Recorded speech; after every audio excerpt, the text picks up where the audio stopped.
ಮುಗುಳ್ನಾಗ ಮಹಾಮಠದ ಪರಮ ಪೂಜ್ಯರು, ನಮ್ಮೆಲ್ಲರ ಆರಾಧ್ಯ ದೈವರು, ನಡೆದಾಡುವ ದೇವರೆಂದೇ ಪ್ರಖ್ಯಾತಿಯನ್ನು ಪಡೆದಂಥ ಶಟಸ್ಥಲ ಬ್ರಹ್ಮ ಅಭಿನವ ಸಿದ್ಧಲಿಂಗ ಶಿವಾಚಾರ್ಯ ಅಪ್ಪಾಜಿಯವರ 48ನೇ ಹುಟ್ಟುಹಬ್ಬದ ಹಾರ್ದಿಕ ಶುಭಾಶಯಗಳನ್ನು ತಿಳಿಸುತ್ತಾ, ಇವತ್ತೇನಪ್ಪ ಅಂದ್ರೆ ನಮ್ಮ ಭಕ್ತರ ದೃಷ್ಟಿಯಲ್ಲಿ ಒಂದು ಹುಟ್ಟುಹಬ್ಬ ಇದ್ದರೂ ಕೂಡ ಅಪ್ಪಾಜಿಯವರ ದೃಷ್ಟಿಯಲ್ಲಿ ಏನಪ್ಪ ಅಂದ್ರೆ ಆರೋಗ್ಯ ದಿನವನ್ನಾಗಿ ಮಾರ್ಪಾಡು ಮಾಡಿ, ಇವತ್ತು ಇಲ್ಲಿರ್ತಕ್ಕಂಥ ಸುತ್ತಮುತ್ತ ಹಳ್ಳಿ ಇರ್ತಕ್ಕಂಥ ಅನೇಕ ಸಮಸ್ಯೆಗಳು ಒಂದು ಆರೋಗ್ಯ ತಪಾಸಣೆ ಒಳಪಡಿಸಿ ಸುಮಾರು ಪ್ರತಿ ವರ್ಷ 100 ರಿಂದ 150 ಒಂದು ಕಣ್ಣಿನ ಶಸ್ತ್ರಚಿಕಿತ್ಸೆ ಮಾಡುವುದರ ಮೂಲಕ ಈ ಮಠವು ಯಾವಾಗಲೂ ದೀನ ದಲಿತರ ದುರ್ಬಲರ ಪರವಾಗಿದೆ ಅಂತಕ್ಕಂಥ ಒಂದು ಸಂದೇಶವನ್ನು ಸಾರ್ತಾ ಇದ್ದಾರೆ ಅಪ್ಪಾಜಿಯವರು. ಅಂಥ ಅಪ್ಪಾಜಿಯವರನ್ನು ಪಡೆದಂಥ ನಾವು ಭಾಳ ಧನ್ಯರಂತ ಹೇಳ್ತಾ ಇದ್ದೀನಿ.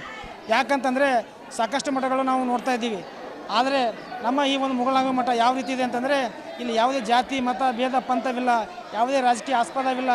ಹೀಗಾಗಿ ತನು ಮನ ಧನದಿಂದ ಯಾರು ಸೇವೆ ಸಲ್ಲಿಸಿ ನಾನು ಈ ಮಠದ ಪರಮ ಭಕ್ತನಂತಾಗಿ ಬರ್ತಾನೋ ಅಂಥವ್ರಿಗೆ ಆಶೀರ್ವಾದ ಯಾವತ್ತೂ ಇರ್ತದೆ ಅಂತಕ್ಕಂಥ ಮಾತನ್ನು ಆ ಶ್ರೀಗಳು ಹೇಳ್ತಾ ಇದ್ದಾರೆ.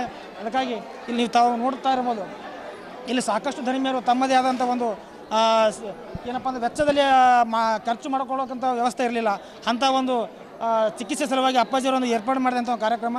ಅದಕ್ಕಾಗಿ ಆ ಒಂದು ಕಾರ್ಯಕ್ರಮ ಮೂಲಕ ಎಲ್ಲರೂ ಇಂಥ ಸದುಪಯೋಗ ಪಡೆದುಕೊಳ್ಳಬೇಕು. ಇನ್ನು ಹೆಚ್ಚಿನ ಸಂಖ್ಯೆಯಲ್ಲಿ ಬಂದು ಈ ಎಲ್ಲ ನಿಜಲಿಂಗಪ್ಪ ದಂತ ವೈದ್ಯಕೀಯ ಮಹಾವಿದ್ಯಾಲಯ, ಹೋಮಿಯೋಪತಿಕ್ ಹಾಗೂ ಸಿದ್ದರಾಮೇಶ್ವರ ಕಣ್ಣಿನ ಆಸ್ಪತ್ರೆ ಹಾಗೂ ಯುನೈಟೆಡ್ ಆಸ್ಪತ್ರೆ ಈ ಎಲ್ಲರ ಸಹಯೋಗದಲ್ಲಿ ಈ ಒಂದು ಕಾರ್ಯಕ್ರಮ ನಡೀತಾ ಇದೆ. ಈ ಒಂದು ಕಾರ್ಯಕ್ರಮದ ಸದುಪಯೋಗವನ್ನು ಸಕಲ ಸದ್ಭಕ್ತರು ಪಡೆದುಕೊಳ್ಳಬೇಕಾಗಿ ತಮ್ಮಲ್ಲಿ ಕೇಳಿಕೊಳ್ಳುತ್ತೇನೆ.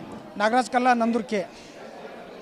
ಪರಮ ಪೂಜ್ಯ ಶ್ರೀಗಳಾದಂಥ ಶಿವಾಚಾರ್ಯರ ಹುಟ್ಟದ ಹಬ್ಬದ ಅಂಗವಾಗಿ ಇವತ್ತು ಮುಗುಳ್ನಾಗವಿ ಮಠದಲ್ಲಿ ಇವತ್ತು ಆರೋಗ್ಯ ಶಿಬಿರ ಉದ್ಘಾಟನೆ ಮಾಡಿದ್ದೇವೆ. ಈ ಸಂದರ್ಭದಲ್ಲಿ ಎಲ್ಲ ನಮ್ಮ ಗ್ರಾಮದ ಎಲ್ಲ ಮುಖಂಡರು ಮತ್ತು ಇವತ್ತು ಎಲ್ಲ ಧರ್ಮದ ಭಕ್ತರು ಮತ್ತು ಪರಮ ಪೂಜ್ಯರು ಎಲ್ಲರೂ ಸೇರಿ ಇವತ್ತು ಉದ್ಘಾಟನಾ ಕಾರ್ಯಕ್ರಮದಲ್ಲಿ ನಾವು ಭಾಗವಾಗಿದ್ದೀವಿ. ಈ ಸಂದರ್ಭದಲ್ಲಿ ಅನೇಕ ಈ ಭಾಗದಿಂದ ಇದ್ದಂಥ ಇವತ್ತು ಕಣ್ಣಿನ ತಪಾಸಣೆ ಆಗಿರ್ಬೋದು, ಹಲ್ಲಿನ ತಪಾಸಣೆ ಆಗಿರ್ಬೋದು ಮತ್ತು ಹೋಮಿಯೋಪತಿಕ್ ತಪಾಸಣೆ ಆಗಿರ್ಬೋದು. ಇವತ್ತು ವಿಶೇಷವಾಗಿ ಕಲಬುರಗಿಯಿಂದ ಖ್ಯಾತ ವೈದ್ಯರು ಬಂದಿದ್ದಾರೆ. ಇವತ್ತು ಯುನೈಟೆಡ್ ಆಸ್ಪತ್ರೆಯಿಂದ ವೈದ್ಯರಿದ್ದಾರೆ, ಬಸವೇಶ್ವರ ಆಸ್ಪತ್ರೆಯಂತಿದ್ದಾರೆ, ಸಿದ್ದರಾಮೇಶ್ವರ ಆಸ್ಪತ್ರೆಯಂತಿದ್ದಾರೆ ಮತ್ತು ಡಾಕ್ಟರ್ ನಿಜಲಿಂಗಪ್ಪ ಮತ್ತು ಹೋಮಿಯೋಪತಿ ಆಸ್ಪತ್ರೆಯಿಂದ ಇವತ್ತು ವೈದ್ಯರು ಬಂದಿದ್ದಾರೆ. ಇವತ್ತು ಈ ಭಾಗದ ಜನರ ಆರೋಗ್ಯ ಸಮಸ್ಯೆಗಳನ್ನು ಪರಿಗಣಿಸಿ ಅವರಿಗೆ ಯಾವ ರೀತಿಯಿಂದ ಮುಂದೆ ಆರೋಗ್ಯ ಸುಧಾರಣೆ ಮಾಡಬೇಕು, ಅದಕ್ಕೆ ಅವಶ್ಯಕವಾದಂಥ ಎಲ್ಲ ಕಾರ್ಯಕ್ರಮಗಳು ಇವತ್ತು ಪರಮ ಪೂಜ್ಯರ ಹುಟ್ಟುಹಬ್ಬ ಅಂಗವಾಗಿ ನಾವೆಲ್ಲರೂ ಸೇರಿ ಈ ಕಾರ್ಯಕ್ರಮದಲ್ಲಿ ಭಾಗವಹಿಸಿ ಈ ಒಂದು ಕಾರ್ಯಕ್ರಮ ಯಾಕೆ ಅವಶ್ಯಕತೆ ಅಂದರೆ ಇವತ್ತು ಆರೋಗ್ಯ ಇದ್ದರೆ ನಾವೆಲ್ಲರೂ ಇವತ್ತು ನಾವು ಮಾನಸಿಕ ಮತ್ತು ಶಾರೀರಿಕ ಸದೃಢ ಆಗಬೇಕಂದ್ರೆ ಆರೋಗ್ಯ ಮುಖ್ಯ.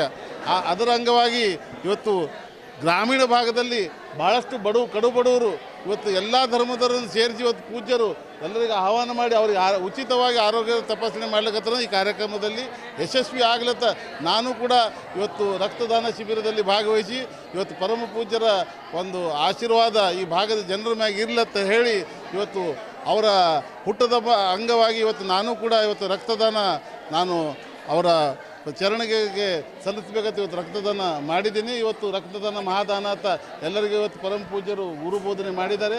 ನಾವು ಎಲ್ಲರೂ ಸೇರಿ ಯುವಕರು ಈ ಭಾಗದ ಮಠದ ಅಭಿವೃದ್ಧಿಗೆ ಶ್ರಮಿಸಬೇಕು. ಇವತ್ತು ಪೂಜ್ಯರು ಅನೇಕ ಸಾರ್ವಜನಿಕ ಸಾಮಾಜಿಕ ಕಾರ್ಯಗಳು ಹಮ್ಮಿಕೊಂಡು ಈ ಭಾಗದ ಒಡತಿಗಾಗಿ ಶ್ರೀಗಳು ದುಡಿತಾ ಇದ್ದಾರೆ. ಅದಕ್ಕೆ ನಾವು ಕೈ ಜೋಡಿಸೋಣ ಅಂತ ಈ ಸಂದರ್ಭದಲ್ಲಿ ಹೇಳಿ ಮತ್ತೊಮ್ಮೆ ಅವರು ಹುಟ್ಟುಹಬ್ಬದ ಹಾರ್ದಿಕ ಶುಭಾಶಯಗಳು.